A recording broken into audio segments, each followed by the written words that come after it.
This is Ricky Lindsay here, joined alongside Erick Lehman for a Michigan Journal sports update.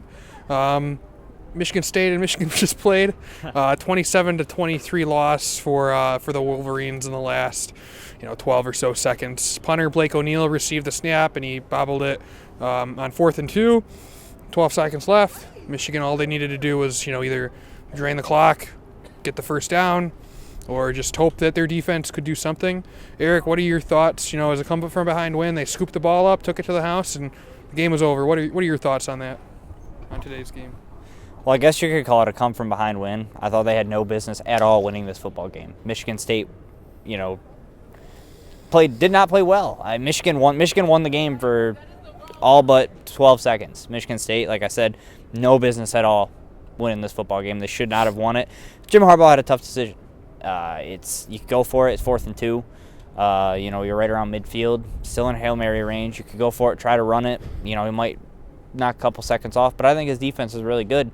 In a Hail Mary situation, you have Jordan Lewis, Jabril Peppers, Channing Stribling all dropping back.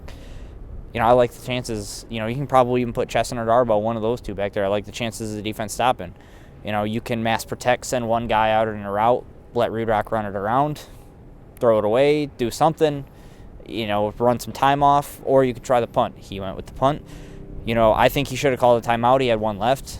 Michigan State put 11 guys on the line to bring it to block it. They didn't have anybody back. So in your mind, you think, okay, he just grabs it and just kicks a high one real quick, but he couldn't grab it. And he should have fell on it. I don't think he knew what to do. But it is what it is, and it's a tough loss. Nobody's happy about it at all. We get to hear about this for probably the next 30, 40 years because this is the worst way to lose a football game if you're the University of Michigan. Yeah, I'll second what Eric said. It's kind of like the most Brady Hoke way to lose a game, and Jim Harbaugh is your coach. So, take that as you will. Looking ahead though, looking at this game still, this is a game that Michigan needed to win to really kind of prove that all the talk of them being back and doing this and doing that, college football playoff, and all that stuff was legitimate. Now you're 5-2 and you're heading into your bye week. You lost a extremely heartbreaking game to your rival. Obviously the players and Jim Harbaugh were asked about how they're going to rebound. How would you rebound, with the bye week and then Minnesota in 2 weeks? I think you got to put it behind you. It's as much cliche as it is to say we're going to put it behind us, we're going to move on, we're going to move past it. You got to do that. You go into the bye week, you watch the film, you look what you did wrong throughout the entire game. And Michigan only had 10 first downs in the whole game to Michigan State's 20. Defense has got to get back on track. It's somebody's going to have to replace Joe Bolden for the first half of the next game. He got ejected, so they're going to have to work on that. And I guess you got a night game coming up in Minnesota in a couple of weeks on Halloween. I guess the best way to rebound that and to show, you're legit, because everybody's going to say Michigan was a fraud, Michigan's legit, they beat bad teams. They beat Michigan State today as far as I'm concerned. It's not going to go in the win column, but I think they beat Michigan State.